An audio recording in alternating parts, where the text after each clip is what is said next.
As data people, we seek and rely on facts. We love facts and perhaps think that facts alone can convince people and prompt change, negotiate our case.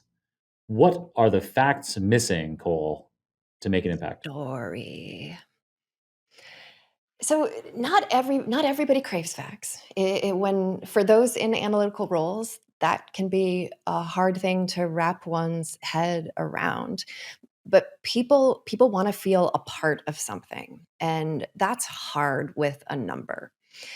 And that, I think, is where story comes in. And not story, you're not going to go to your next board meeting and tell a fairy tale. That's not what we're talking about here. But just the structure of story can be a useful mechanism for thinking about how we communicate, for ordering our communications, and for helping ensure that we are thinking about our audience and that we're resonating with them, really by crafting this story for them. So when I think about storytelling, when it comes to data, when it comes to communicating in a business setting, I am thinking story, the narrative arc. You start off with a plot. There's context. There is a sense of space and time. Tension is introduced. That tension builds over the form of a rising action. There's a peak in that, the climax, then a falling action and a resolution. Key here is the shape. It's not a flat line. This is not a chronological, we did this, then we did that, then we did the next thing, and here's our solution, which is so typically how a business presentation looks. It's simply a recounting of the order in which we did things and the details of what we did. Which, when you think about it, that has to happen. That's the analytical process, the scientific process, right? We start off with a hypothesis, we gather our data, we clean the data, we analyze the data, we come up with solutions. But that doesn't mean that's the most compelling way for us to then subsequently communicate that solution to our audience. And this is back to the problem I mentioned before, where we're so used to communicating for ourselves. And it is a different and more challenging thing to step outside of ourselves and communicate for our audience. But when you think of communicating with story, I believe that becomes easier because the story and that tension, which is what gives the rise and fall, is not the tension that matters to me as the communicator. It's the tension that matters to my audience. And if we can identify that and bring it to light and emphasize it to the extent that makes sense for the given scenario, we will naturally get our audience's attention. We will motivate them. We will resonate with them. We will get them inspired to act in the way that we want them to, because their action becomes the resolution to the tension that we've brought to light. And tension is not about making up tension. If we have something that's worth communicating, the tension is there. It may not be some big dramatic thing, but it impacts something. And so we'll often use, when we're teaching this concept in workshops and in other places, and actually there's an entire chapter, it's chapter 2, devoted to this in Storytelling with You, the big idea. And the big idea worksheet, which I can give you the link that you can include in the show notes if you'd like, is a construct that you can use for crafting your big idea. So the big idea is basically just getting your main point of the thing you need to communicate down to a single sentence. It articulates your point of view and it conveys what's at stake. And in conveying what's at stake, it's, again, not what's at stake for you as the person communicating, but what is at stake for your audience.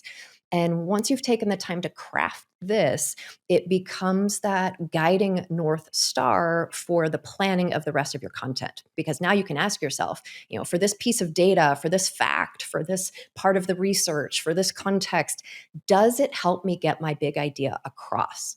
And if not, don't include it, unless there's another compelling reason to do so, right? And it's not about cherry picking to only do the supporting facts, being robust in how you do it, but being thoughtful in what your audience really needs to know in order to be able to do what you need them to do.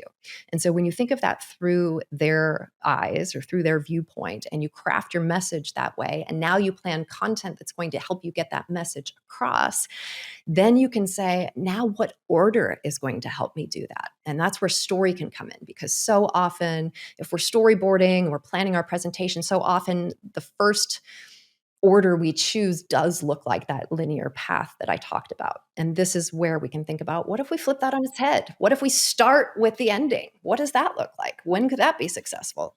I always, always, always go chronologically. And this isn't just in business. This is in the way that I tell stories in my personal life. And Everything sometimes is that's fine. always chronological. If the thing you're talking about is so interesting to the other people that they want that, or if you've not established credibility and that's a way to gain it so they can see the steps you went through, there are times when that makes sense. However, most of the time it doesn't. You had to go through it in that order. But then if you step back and think about, okay, that's what the whole picture looks like. And I think about reality, if we think of the story construct, I talked about the narrative arc, which I characterize as this smooth rise and fall. It simplifies things, right? Reality is more like this jagged mountains, up and down, up and down, up and down, that carries me from the beginning to the end. And so your chronological maybe go up and down, up and down, up and down. And there are many peaks and valleys. And so what I like to think about is for all of that, right? So that those might be all of the peaks and valleys that you covered in your in-depth analysis or through your project or through your research. You needed to do all of that because you need to be the expert. You probably need to be ready to answer questions if they come up on any of that. But for a given audience, we don't communicate all of that. For a given audience, we curate from all of that the combination of specific peaks and valleys that are going to make sense for them.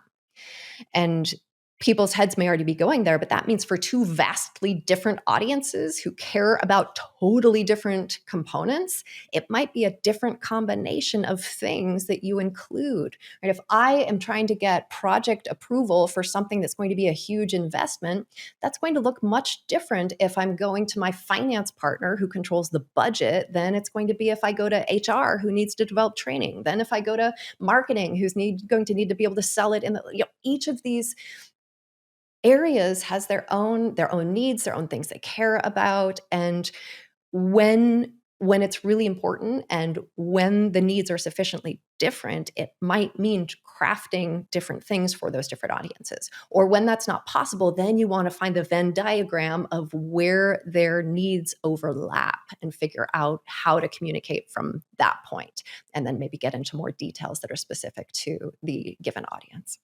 Very cool. I'm going to try to recount back to you chronologically what you've told me. No, I mean, Start so with the that ending. No. I think the main point, since I asked you my last question, was that stories are more effective than data. And that specifically crafting a narrative arc that is not necessarily chronological is the way that you tell a story. That's what storytelling is. And so you build tension, you realize the story in a climax, and then you have the fall, or I guess the denouement in literary terms. Denouement is the resolution, typically, the untangling of knots. Right. Yes, exactly. And so that's fantastic. It's such a nice way to think about. I mean, I got to do this. I got to do this right away. Can again, I'm going to correct one thing, not correct, but Oh add, yeah, I will please. add to one thing because and I'm going to butcher my recount of this, but you made a statement that was similar to story being better than data or more effective than data. I And did. I would just say, use story when story is going to be helpful or when it is likely to work. Because, and all comes back to audience, and so many questions that come up in this area can be answered by really thinking critically about your audience. Just coming back to the non-specific scenario I threw up there, if it's my finance partner who I'm communicating to, they may want the table of numbers. Don't fight against that. And don't go in, if you know you've got an audience member who wants the numbers, don't go in with a story. That's not going to go well. You want to look for places where you think this is likely to work and gain traction there. I like And all the accountants listening that are just going to start telling stories instead of just going through the numbers. yeah, no, you need numbers in some places. You need in a lot of places, but having both and combining those things together can be really powerful because then you can Right. meet all of those needs when you need to. Oh, yeah, that's exactly the point. Them together is in a lot of scenarios, particularly with this data science audience, probably going to be if you can manage that, if you can craft a story that also integrates key data points, maybe some data model results, great visualizations, that together, a story embedded with great data is probably going to be a home run for a lot of audiences for a lot of the audiences that the audience of this podcast would have. Yeah, and a great bridge, and I'll say like a first step when it comes to doing this, particularly if it feels very different from how you've done things before.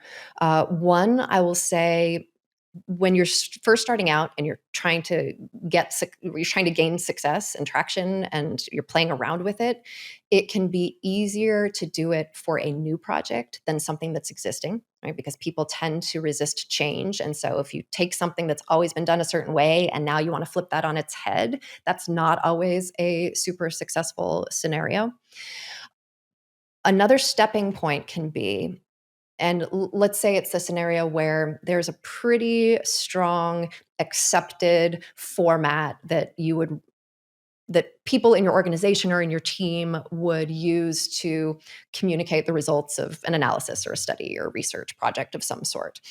Rather than do that totally differently, I think one thing you can do is say, do that, right? And then for your audience, you can say, audience, I've provided things, if you follow the scientific process, let's just say, because that looks very much like the chronological linear path that we talked about. I've done that. We have that. We can go through it. But today, I've also done something more. I've taken the time out of that to pull upfront into a few slides the story of this project. And if it's okay with you, I want to take just 5 or 10 minutes to go through that, because that's really going to set us up with the information that you need for the discussion that needs to take place or for the decision that has to happen. So you don't take what they expect away, you augment it. And then over time, what you can find is as you both gain confidence in your ability to pull out the right things in a way that your audience, a way that works for them, and they get comfortable that you're highlighting the things that they need to pay attention to, you wean their attachment to how things typically were or how they used to be, such that you can leave that latter piece out and focus on the story, where there can be an interim step where you provide story along with how things have typically been done that can make it more comfortable, I think, for the person who wants to try this but isn't sure how it's going to be met, or for the audience who's going to be maybe resistant to change, where you can try that out and provide both for a bit, and then you can back off. You can think of the main report that had been going on as the appendix material, and then over time you can take that away and see if anybody cries out.